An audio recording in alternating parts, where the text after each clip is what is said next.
मैं गवाह हूं एक ऐसी शख्सियत का जिसने लोगों के हक के लिए साल 2001 में जम्मू कश्मीर के एक बड़े ब्यूरोक्रेट्स का कॉलर पकड़ लिया था। इसी तरह के उनके बहुत से किस्से हैं, अब इस दुनिया में नहीं है, लेकिन उनका नाम लेना बहुत जरूरी है। नमस्कार, आप देख रहे हैं द न्यूज रूम 24 आवर्स और मैं हूं पवन शर्मा। मेरे साथ है मेरे एग्जीक्यूटिव एडिटर दीपक खजूरिया। हम जैसे बात लगातार करते आए थे कि भाजपा अपने आंकड़े तक क्यों नहीं पहुंच पाई, सरकार क्यों नहीं बना पाई, कांग्रेस अलग थलग कैसे पड़ गई, पीडीपी का पतन कैसे हो गया। इसी तरह आज हम उस शख्सियत की बनाई हुई पार्टी की बात करेंगे जिसका नाम था national panther party. Professor Bhim Singh अब इस दुनिया में नहीं है। दीपक, प्रोफेसर भीम सिंह एक ऐसा नाम, आप भले उसे कुछ भी कहिए, लेकिन जम्मू संभाग के लिए द लाइन ऑफ जम्मू। बिल्कुल पवन जी, आज हम बात जब पैंथर्स पार्टी की कर रहे हैं तो पैंथर्स पार्टी की बात शुरू ही प्रोफेसर भीम सिंह से होती है। और मुझे लगता है कि प्रोफेसर भीम सिंह के दुनिया से जाने के बाद पैंथर्स पार्टी खत्म हो गई। तो हमारा जो टाइटल भी है, कहाँ गायब हो गई पैंथर्स पार्टी, तो वाकई में गायब हो गई पैंथर्स पार्टी। और प्रोफेसर भीम सिंह जिनका जन्म 1941 में हुआ, उनकी जो मृत्यु देहांत उनका है 2022 31 मई को हुआ। उसके बीच में अपने 80 वर्ष की आयु में उन्होंने कम से कम 45 वर्ष जो है, वो 45 भी नहीं, मुझे लगता है 50 वर्ष उन्होंने दिए रूटीन पॉलिटिक्स को और 10 से 15 साल दिए युवा पॉलिटिक्स को। वो अगर जो लोग भीम सिंह जी को जानते हैं वो ये भी जानते होंगे, जो ब्लैक डेज मनाते हैं जम्मू में साइंस कॉलेज के बाहर, अभी रिसेंटली सितंबर में मनाए गए, अक्टूबर में ये मनाए भी जाते हैं। जो 3 युवक जिनको गोली लगी थी और जो शहीद हुए थे, उसके साथ चौथे जो थे प्रोटेस्ट करने वाले, वो प्रोफेसर भीम सिंह ही थे। तो भीम सिंह उसके बाद युवा कांग्रेस में रहे। भीम सिंह जम्मू के डिस्ट्रिक्ट प्रेसिडेंट भी रहे इसके कांग्रेस के, और यूथ कांग्रेस के जम्मू कश्मीर के प्रेसिडेंट भी रहे। और उसके बाद 5 साल वो सोशलिस्टिक पार्टियों में एक्टिव रहे, मोटरसाइकिल लेके यहां से इराक तक घूम के आए। और उसके साथ साथ जब वो पैंथर्स पार्टी का गठन हुआ 23 मार्च 1982 को, 40 साल वो पार्टी उन्होंने चलाई और कहीं ना कहीं उनके साथ ही वो पार्टी खत्म हो गई। अब बाकी पवन जी जब शुरू करते हैं तो फिर विस्तार से बताते हैं आखिर कहां चली गई पैंथर्स पार्टी। इसमें एक चीज और है दीपक की, प्रोफेसर भीम सिंह जिनका नाम उधमपुर, चनैनी, मानतलाई, इस इलाके में खौफ होता था भ्रष्टाचारियों के खिलाफ, जो लोगों के अधिकारी काम नहीं करते थे, आम लोगों के लिए मसीहा थे। और मुझे अभी तक याद है, मैं उस समय प्रिंट मीडिया में था, तब प्रोफेसर भीम सिंह पर एक जानलेवा हमला हुआ था। मानतलाई से चनैनी आते वक्त उनकी गाड़ी को टक्कर मार दी गई थी, एम्बेसडर कार होती थी, वो नीचे खाई में गिर गई थी। और उसके बाद वो बचने के बाद तो उन्होंने ललकार कर चनैनी में बोला था कि मुझे पता है कि जिन्होंने जो हमला करवाया है, अगर वो 4-5 दिन के अंदर जहां से ट्रांसफर करवा के नहीं गए तो मैं इसी बाजार के अंदर घसीटूंगा। एक दबदबा था, लाइन थे, इसमें कोई शक नहीं। पैंथर पार्टी का जब गठन हुआ, जैसे दीपी ने कहा कि 1982 में इसका गठन हुआ, उसके बाद इस पार्टी ने जम्मू कश्मीर ही नहीं, दिल्ली, उत्तर प्रदेश, राजस्थान, पंजाब, जहां तक कि तमिलनाडु तक भी अपने कैंडिडेट चुनावों में खड़े कर दिए। उनके ऑफिसेज भी सारी जगह थे। उनकी एक खास बात थी प्रोफेसर भीम सिंह की, उन्होंने Jammu Kashmir national panthers party को, चाहे वो डोगरों की पार्टी थी और सिर्फ जम्मू रीजन की पार्टी थी, मगर देश में हर जगह ऑफिस खोले थे। दिल्ली में उनका दफ्तर था। जो भी 1980 के बाद से 2020 तक जितने भी प्रधानमंत्री रहे, जितने भी राष्ट्रपति रहे, वो सब भीम सिंह को पर्सनली जानते थे। जितने एमपीज थे, बड़े बड़े एमपीज, बड़ी राजनीतिक पार्टियां, वो भीम सिंह को पर्सनली जानते थे। आप खुद हिसाब लगाइए कि मिखाइल गोर्बाचोव हो, जो रशिया के राष्ट्रपति थे, इराक के राष्ट्रपति सद्दाम हुसैन हो, या यासिर अराफात हो, वो सब लोग भीम सिंह को पर्सनली जानते थे। तो उनका वो स्टेचर, जो लेवल उन्होंने बनाया, वो बहुत बड़ा था। मगर वो पार्टी, उनके जाने से ही पार्टी का पतन हो गया। तो आज हम जो पार्टी की बात कर रहे हैं, तो पवन जी मुझे लगता है 1982 से लेकर 2022 तक, भीम सिंह जी के जाने तक, हालांकि उससे पहले ही पार्टी ऑलमोस्ट नीचे हो चुकी थी, क्योंकि हर्षदेव सिंह चेयरमैन बने तो पार्टी डाउन हो गई, पार्टी में अंतरकला भी हो गई। मगर जो सबसे पीक पीरियड कहते हैं, जिसको कहते हैं बड़ा सुनहरा अवसर, जो एक सुनहरा मौका जो पैंथर्स पार्टी के लिए रहा, वो रहा 2002 में पैंथर्स पार्टी के 4 विधायक जीत के आए। सबसे पहले एक जीते थे, उससे पहले एक थे, भीम सिंह खुद जीतते रहे। भीम सिंह 1977 से 1987 तक लगातार विधायक रहे चिनैनी गोरडी विधानसभा चिनैनी होती गोरडी थी। विधानसभा से। उससे पहले वो 1983 में एक बार उधमपुर लोकसभा से भी एमपी बने थे, और उसकी भी बड़ी एक वो बहुत एक ना नई चीज है, मतलब एक अच्छी एग्जांपल ये है कि वो इलेक्शन जो थी उसका रिजल्ट कोर्ट से आया था, कोर्ट से क्योंकि आया वो जो उस समय बैलेट पेपर हुआ करते थे, जो वोटिंग में भीम सिंह कोर्ट में चले गए कि मुझे ये जो है पूरा यकीन नहीं है। वापस काउंटिंग हुई, और काउंटिंग में भीम सिंह ने डॉक्टर करण सिंह को हराया, और उधमपुर से भीम सिंह उस समय 1983 में 82-83 में उस समय ये जीत कर आए और वहां से एमपी बने। फिर 1987 में वो क्या कहते हैं 77 से 87 तक वो बीच में विधायक भी रहे हैं।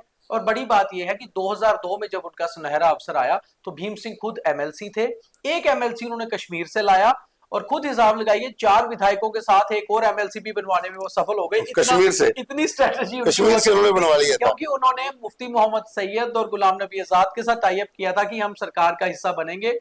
और उस समय हर्षदेव सिंह एजुकेशन मिनिस्टर बने, MOS sheep and animal husbandry बने यशपाल कुंडल, जो सांबा से जीत कर आए थे। और सांबा में, चिनैनी में, उधमपुर में और रामनगर में, मतलब उधमपुर की 3 सीटें हुआ करती थी, तीनों सीटें पैंथर ने जीती थी। उस समय ये बहुत बड़ी बात निकल कर आई थी कि उधमपुर जिले पे पूरा कब्जा पैंथर्स पार्टी का है। और वाकई में पैंथर्स पार्टी का जो जन्म है वो भी उधमपुर जिले में हुआ, चिनैनी में। भीम सिंह का भी जन्म वहीं पे हुआ, पैंथर्स पार्टी का भी, और पैंथर्स पार्टी खत्म भी उधमपुर से हुई। उसका जो आगे है हम उस पर भी बात करते हैं। देखिए, हर किसी का एक दौर होता है, जब वो दौर चलता है तो वो दौर बहुत अच्छे तरीके से चलता है, और जब दौर जो है पतन की ओर चलता है तो भी बहुत ही बढ़िया तरीके से चलता है। क्योंकि एक समय था जब धाक होती थी असेंबली के अंदर, हर्षदेव सिंह मनकोटिया, यशपाल कुंडल, फकीरनाथ जो रहने वाले तो मर के थे, तो इलेक्शन उन्होंने वहां से लड़ी थी, चिनैनी विधायक बने थे, और खुद भीम सिंह। लेकिन एक समय ऐसा भी आया जब पूरी पार्टी आप पार्टी में विलय हो गई। ये हुआ ऐसा कि भीम सिंह जब 2002 में 4 सीटें जीत के आई, भीम सिंह का वही अपना स्टाइल रहा। उन्होंने 2002 में सरकार को समर्थन तो दिया, मगर 2005 में ही अभी गुलाम नबी आजाद ने टेक ओवर करना था एज ए चीफ मिनिस्टर, क्योंकि 3-3 साल का टर्म था कांग्रेस और पीडीपी का। भीम सिंह सरकार से बाहर हो गए अपने विधायकों के साथ।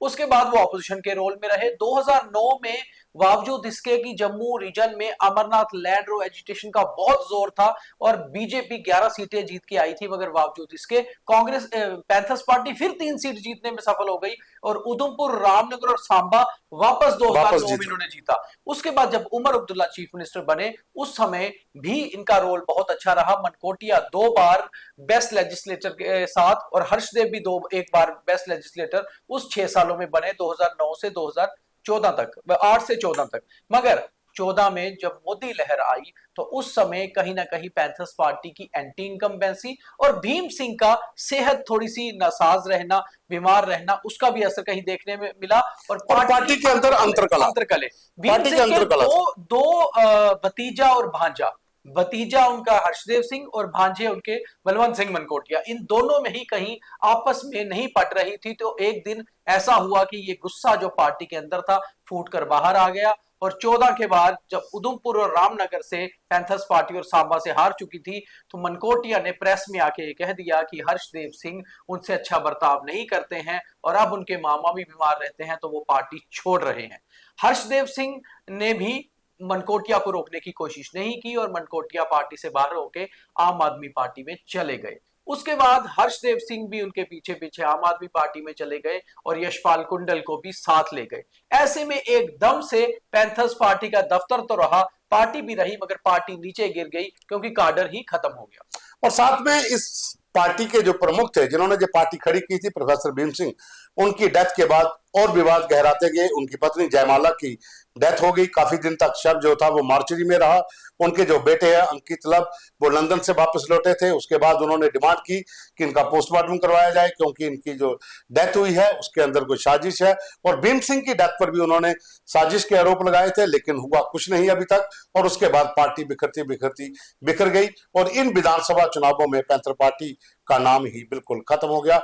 कोई भी उम्मीदवार उस तरह के वोट नहीं हासिल कर पाया, और ना ही मैदान के अंदर कोई डट पाया जैसे कभी दहाड़ पैंथर पार्टी की हुआ करती। हालांकि आम आदमी पार्टी छोड़कर हर्षदेव सिंह वापस आए पैंथर्स पार्टी में, तब तक पैंथर्स पार्टी का बहुत मशहूर जो चुनाव निशान होता था साइकिल, वो जा चुका था क्योंकि पार्टी खत्म हो चुकी थी। वापस उनको पार्टी का नाम तो मिला, मगर अब पार्टी का नाम Jammu Kashmir national panthers party नहीं था, बल्कि पैंथर्स पार्टी इंडिया था। पैंथर्स पार्टी इंडिया के निशान पर उन्हें ट्रक का निशान मिला और हर्षदेव सिंह ने चनैनी से चुनाव भी लड़ा, जिसकी सपोर्ट कांग्रेस और नेशनल कॉन्फ्रेंस में भी उन्हें थी।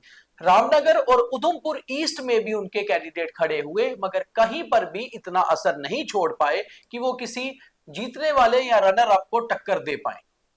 तो ये इस पूरी पार्टी की कहानी थी कि आखिर किस तरह से जो पैंथर्स पार्टी थी वो एक एक करके उनके नेता निकलते गए। कोई भाजपा में चला गया, कोई अलायंस में चला गया, किसी ने पैंथर पार्टी का जो नया नाम था उसके नाम पर इलेक्शन लड़ी, लेकिन बना कुछ नहीं। और जम्मू संभाग की आवाज उठाने वाली एक ऐसी पार्टी आहिस्ता आहिस्ता खत्म हो गई। लेकिन इसके साथ ही मैं प्रोग्राम समाप्ति से पहले एक चीज और बता दूं कि ये वही प्रोफेसर भीम सिंह थे जिन्होंने शेरे कश्मीर को कहा था कि मैं लाइन ऑफ जम्मू हूं।